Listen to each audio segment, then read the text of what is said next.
appendicular skeleton. My last production covered the axial skeleton in detail. Bits and pieces of the appendicular skeleton were mentioned as appropriate. This time we'll go through the appendicular skeleton in full. We'll use the articulated skeleton, as well as a number of disarticulated bones.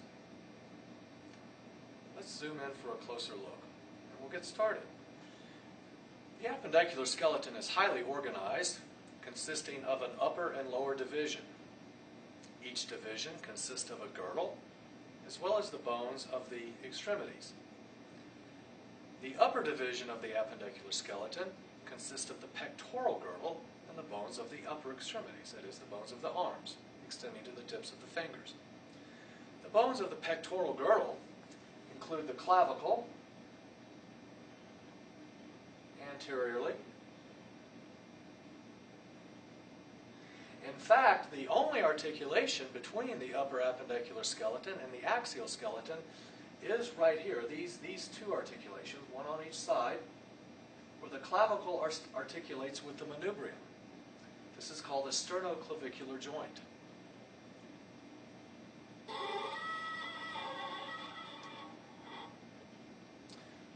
The posterior bones of the upper appendicular skeleton are the scapula. So again, in addition to the bones of the pectoral girdle, the upper appendicular skeleton also contains the bones of the upper extremities, the arms. The arm, or rather the bone in the upper arm, is the humerus. The bones in the lower arm, or the antebrachium, are the ulna and the radius. Notice that this arm is in anatomical position. The ulna is the medial bone in anatomical position. Distal to the ulna and the radius, going to rotate now, are the bones of the wrist, the carpals, the bones of the hand, the metacarpals, and the bones of the fingers, the phalanges or phalanges.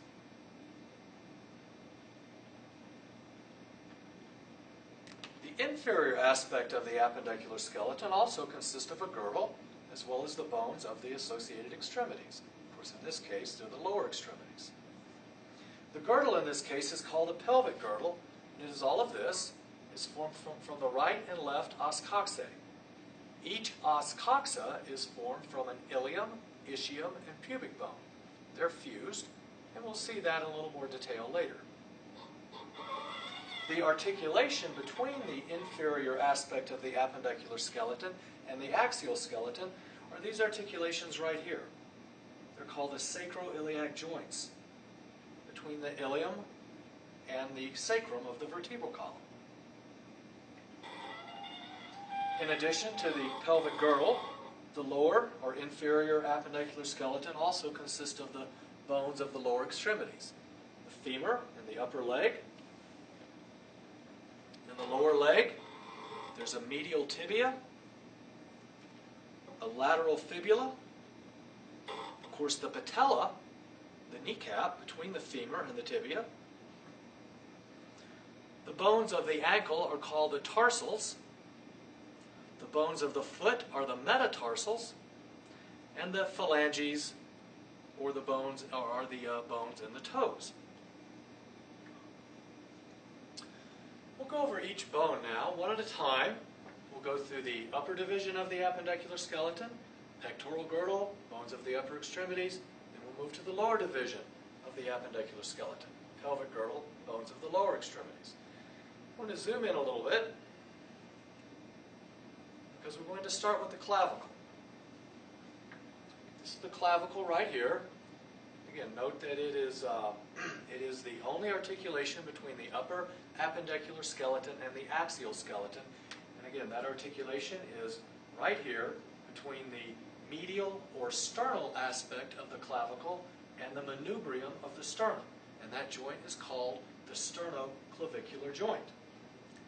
Laterally, the clavicle articulates with the acromion process of the scapula. So the lateral extremity of the clavicle is the acromial extremity of the clavicle, And again, it articulates with the acromion process of the scapula to form the acromioclavicular joint.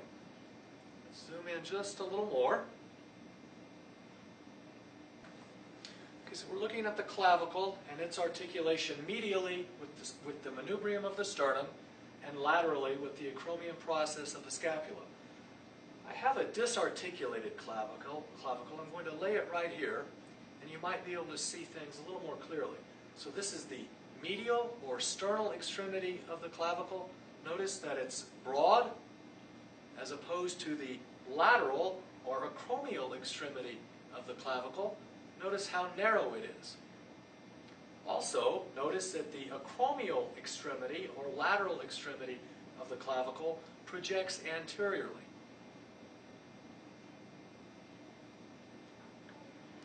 Our next bone is the scapula.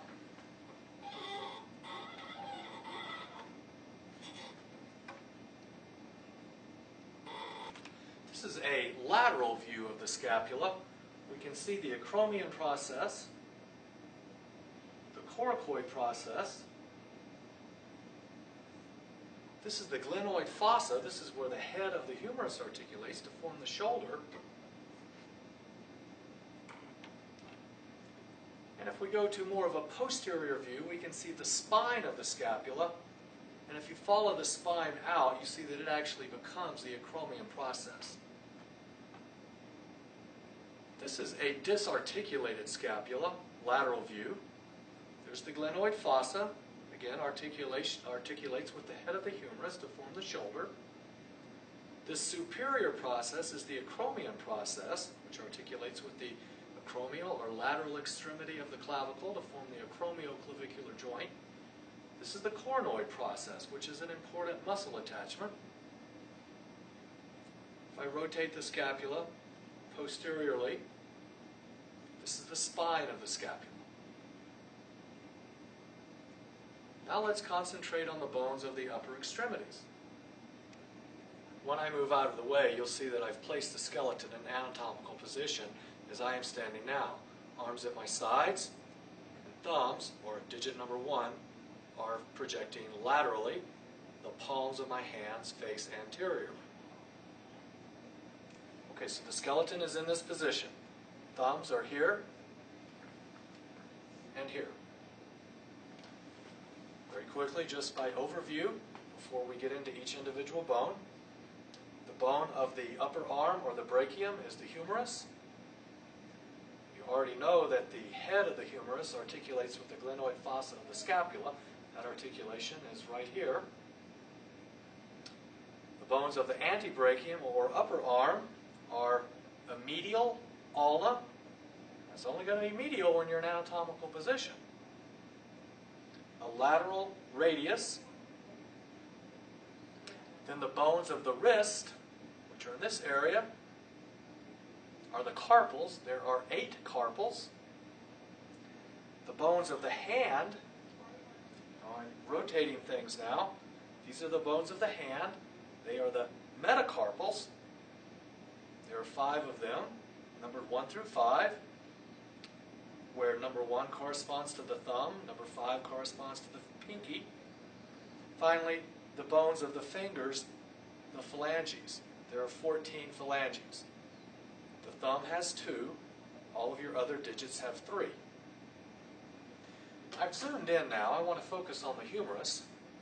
And I think that with the appendicular skeleton, much more so than with the axial skeleton, it's very, very helpful to use the articulated skeleton in conjunction with the disarticulated bones. Certainly you want to use both.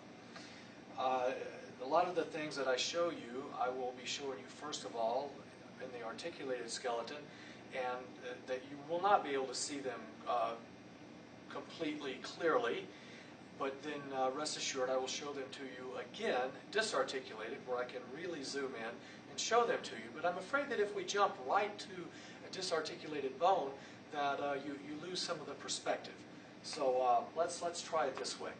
The proximal aspect of the humerus has a head. The head is right here. And as I have already said, the head of the humerus articulates with the glenoid fossa of the scapula. That forms your shoulder. This is the greater tubercle of the humerus. This is the lesser tubercle of the humerus. Important sites for muscles to attach. This is the coronoid fossa of the humerus.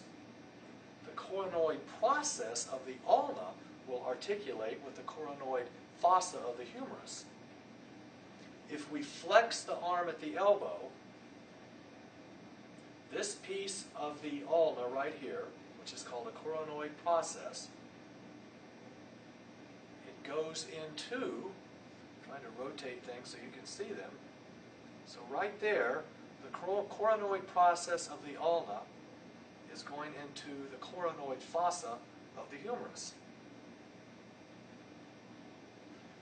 Rotating now so that we can see the posterior aspect of these bones. This is the olecranon fossa of the humerus, and it articulates with the olecranon process of the ulna. In the extended position, the olecranon process of the ulna is in the olecranon fossa of the humerus. And so as you flex your arm at the elbow, the olecranon process of the ulna, the coronoid process of the ulna are articulating with the olecranon and coronoid fossa of the humerus, respectively. The part of the humerus that the ulna is rotating around is called the medial condyle, or the trochlea. And therefore, appropriately, the part of the ulna that is rotating around that medial condyle, or trochlea of the humerus, is called the trochlear notch. So this is the medial condyle, or trochlea of the humerus. On the opposite side, this is the lateral condyle, or capitulum of the humerus. Now let's go to a disarticulated humerus and see all of these things again. Okay, so I've placed a disarticulated humerus. This is actually the right humerus on the camera case, and I'm going to have to move things around a little bit, zoom in and out, and see all of these surface features. This is the proximal aspect of the humerus, distal aspect of the humerus. If we start with the proximal aspect of the humerus, this smooth articular surface is the head. One more time, that articulates with the glenoid fossa of the scapula to form the shoulder.